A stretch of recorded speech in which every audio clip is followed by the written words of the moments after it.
Pakistanis के visas ban हो चुके हैं कम्प्लीटली दुबई के लिए। इंटरनल इन्फॉर्मेशन है ये। बहुत ज़्यादा लोग इलीगली यहाँ पर आए हुए हैं। बहुत ज़्यादा लोग मुझे भी मैसेजेस करते हैं क्या हम फेक डॉक्यूमेंट्स बनाकर इस वीज़ा के लिए अप्लाई कर दें। ऑलरेडी हमारे मुल्क की बदनामी काफ़ी ज़्यादा है। अस्सलाम वालेकुम जी, खबर ये है कि पाकिस्तानीज़ के वीज़ाज़ बैन हो चुके हैं कम्प्लीटली दुबई के लिए। तो मैं इस चीज़ के ऊपर वीडियो बनाना चाहता था क्योंकि रिसेंटली मैंने भी दुबई का जो डिजिटल नोमैड वीज़ा लिया है और मैंने इस पर वीडियो भी बनाई थी, आप लोगों ने देखी होगी। किस तरह से आप लोग भी ले सकते हैं अगर आप रिक्वायरमेंट्स को मीट करते हैं। तो बहुत सारा लोगों ने ये वीज़ा लिया है और यहाँ से मूव हुए हैं और मुझे शेयर भी कर रहे हैं। हम दुबई में मिले भी, मीटअप भी किया छोटा सा वहाँ पर। तो अभी मैं वापस आ चुका था पाकिस्तान में और ख़बर ये आ रही है कि कम्प्लीटली पाकिस्तान के वीज़ा जो हैं वो बैन हो चुके हैं। मैं सबसे पहले आप लोगों को बता दूं कि पहले सिचुएशन क्या थी। ऑलरेडी विज़िट वीज़ाज़ जो हैं वो अलाउड नहीं हैं। कोई भी पाकिस्तान से अगर अप्लाई करता है विज़िट वीज़ा के लिए,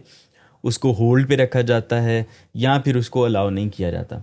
अगर आप फैमिली के साथ जाते हैं तो फिर चांसेस होते हैं कि आपका वीज़ा जो है वो जल्दी अप्रूव हो जाए, विज़िट वीज़ा। अदरवाइज़ आपकी सुनवाई नहीं होती और लोग अक्सर शारजा का वीज़ा लगवाते हैं और फिर दुबई में चले जाते हैं। अब बहुत ज़्यादा लोगों को ये भी नहीं पता होगा कि शारजा और दुबई में क्या फ़र्क है। एक्चुअली ये डिफरेंट सिटीज़ हैं यूनाइटेड अरब एमिरेट्स की, और जिसमें शारजा है, अबू धाबी है, दुबई है। मगर हर जो सिटी है, जो स्टेट है, इसको सिटी और स्टेट भी आप कह सकते हैं, उनकी अपनी अपनी पॉलिसीज़ हैं वीज़ा इशू करने की। तो हर सिटी है वो अपने हिसाब से डील करती है।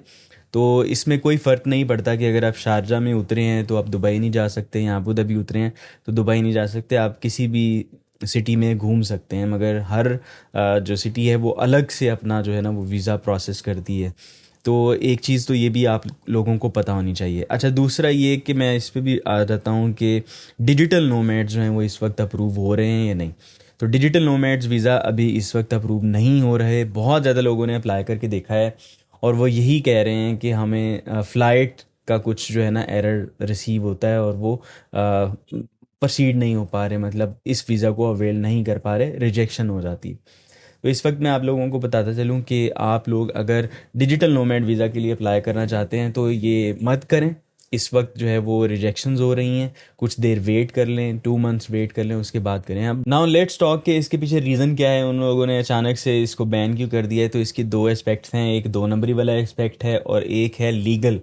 अगर हम लीगल की बात करें तो उसमें ये है कि उन्होंने हर जो रीजन का जो कोटा रखा हुआ है, फॉर एग्जांपल हर कंट्री का, वो मीट होता जा रहा है। पाकिस्तान का कोटा उन्होंने बताया, इंटरनल इन्फॉर्मेशन है ये, कि 20% था। मगर बहुत ज़्यादा लोग इलीगली यहाँ पर आए हुए हैं और वो वापस नहीं जाते वीज़ा लगवा के।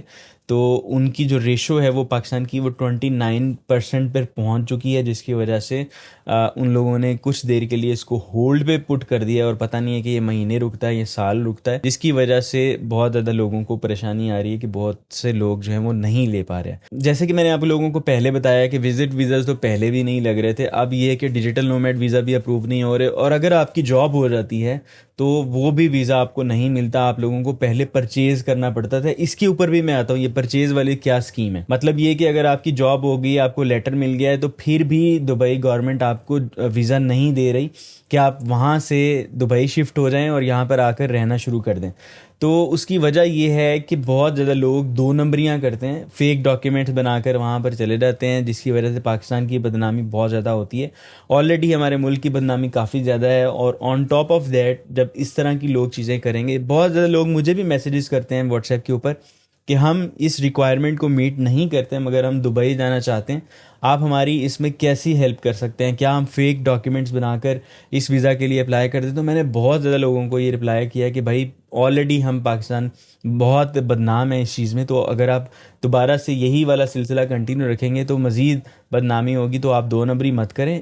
ऑफिशियली अगर आप रिक्वायरमेंट्स को मीट करते हैं तो आप ट्राई करें।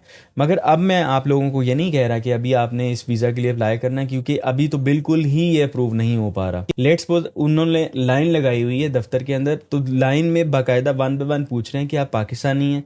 अगर वो पाकिस्तानी है और वो सिर्फ़ और सिर्फ वीज़ा की इन्फॉर्मेशन के लिए आया है तो उसको कहते हैं कि भाई प्लीज़ यहाँ से चले जाएँ, खली वली हो जाएँ यहाँ से, ठीक है। तो आप लोगों का वीज़ा इस वक्त बैन है, आप वेट करें। एक्चुअली सीन कुछ ऐसा है कि हमसे पहले जो लोग गए हैं वो ऐसी ऐसी 2 नंबरियाँ करके आ चुके हैं कि अब ये इतनी बदनामी हो चुकी है। फॉर एग्जांपल बहुत ज़्यादा लोग ये करते हैं कि वहाँ पर एक कंपनी रजिस्टर करवा लेते हैं। अब मेन लैंड में कंपनी रजिस्टर करवाने का फ़ायदा ये होता है कि आप 50 लोगों को वीज़ाज़ दे सकते हैं। फॉर एग्जांपल मैं हूँ, मैंने जाकर अपनी कंपनी रजिस्टर करवाई, तो दुबई गवर्नमेंट ये कहती है कि आप अपने मुल्क से टैलेंट लेकर यहाँ पर आ सकते हैं, उनको हायर कर सकते हैं, आप उनको वीज़ाज़ दे सकते हैं। पाकिस्तानियों ने इसका जुगाड़ निकाल लिया। उन्होंने कहा कि यार ये तो स्कीम ही बड़ी अच्छी है, हम ये करेंगे कि एक कंपनी रजिस्टर करवाएंगे, 50 लोगों के वीज़ाज़ हमें मिल जाते हैं, हम उन वीज़ाज़ को सेल करना शुरू कर देंगे।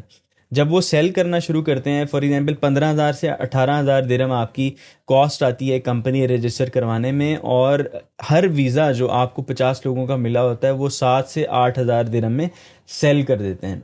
अब होता ये है कि जब 50 लोग वहाँ पर शिफ्ट हो जाते हैं तो वो अपनी कंपनी को डिफ़ॉल्ट कर देते हैं और भाग जाते हैं। तो होता ये है कि जिस बंदे ने कंपनी रजिस्टर करवाई होती है वो हो जाता है ब्लैक लिस्ट, और उसको कभी भी यूएई में एंटर नहीं होने दिया जाता। मगर ये है कि ये कंपनी, ये वाला जो प्रोसेस है वो रिपीट कर करके आप देखें कि लाखों दिरहम कमा चुके होते हैं।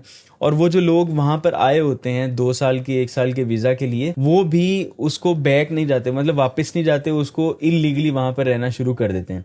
बाय द वे गवर्नमेंट जो है वो उन लोगों को कुछ नहीं कहती जिन लोगों ने परचेज़ किया होता है, वो उस कंपनी को डिफ़ॉल्ट कर देती है या उस कंपनी के ऑनर को बिल्कुल ब्लैक लिस्ट कर देती है कि दोबारा से ये हमारी कंट्री में एंटर नहीं होगा। बात बताने का मकसद ये है कि ये ऐसे कुछ करतूत हैं हमारी कंट्री में से भी और बाकी कंट्रीज में, नेबर कंट्रीज में से भी, कि अब उन्होंने एक्शन लेना स्टार्ट कर दिया है कि कंप्लीटली बैन लगा दिया है। इसके अलावा क्रेडिट कार्ड्स वाले स्कैम्स भी बहुत ज़्यादा हैं। हम लोन ले लेते हैं, लोन लेने के बाद, अब यहाँ पर लोन लेना दुबई में बहुत ज़्यादा आसान है, आप आसानी से लोन ले सकते हैं।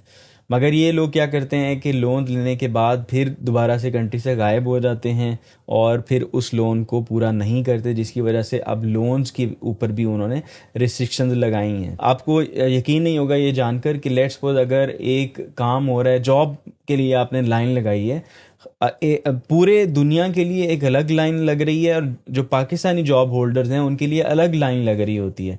और आपको पता है कि वो पाकिस्तानी इसको एंड पर भेजते हैं अंदर, और उससे पहले भी वो कभी कभी ये कह देते हैं कि अगर आप पाकिस्तानी हैं तो आप चले जाएं। लेट्स सपोज आप किसी प्लाजा में जा रहे हैं जॉब के इंटरव्यू के लिए, या फिर आपको पता चला है कि यहाँ पर जॉब ओपनिंग आई है, तो वहाँ जाने से पहले गार्ड पूछता है कि भाई आप अपना पासपोर्ट दिखाएं, कहाँ से आए हैं आप अपना पाकिस्तानी पासपोर्ट जब आप दिखाते हैं तो आपको कहते हैं कि आपके लिए कोई जॉब नहीं है, पाकिस्तानी इसको जॉब नहीं दी जा रही यहाँ पर।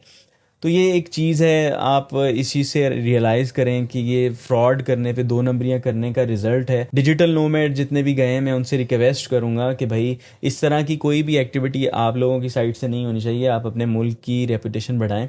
डिजिटल नोमैड्स मुझे लगता है कि बाकी लोगों से थोड़े बेहतर हो सकते हैं इन ए सेंस, क्योंकि ये खुद अपना बिजनेस कर रहे होते हैं पाकिस्तान में या इंटरनेशनली, इनको अच्छी सैलरीज मिल रही होती हैं। बाकी लोग जो जाते हैं वो मतलब लेट्स सपोज इस सिचुएशन में जाते हैं कि उनके पास जॉब नहीं होती, पैसे भी नहीं होते, जिसकी वजह से वो स्कैम्स में और इस तरह की फ्रॉडलेंट एक्टिविटीज़ में इन्वॉल्व होते हैं और फिर उसके बाद मुल्क का नाम बदनाम होता है।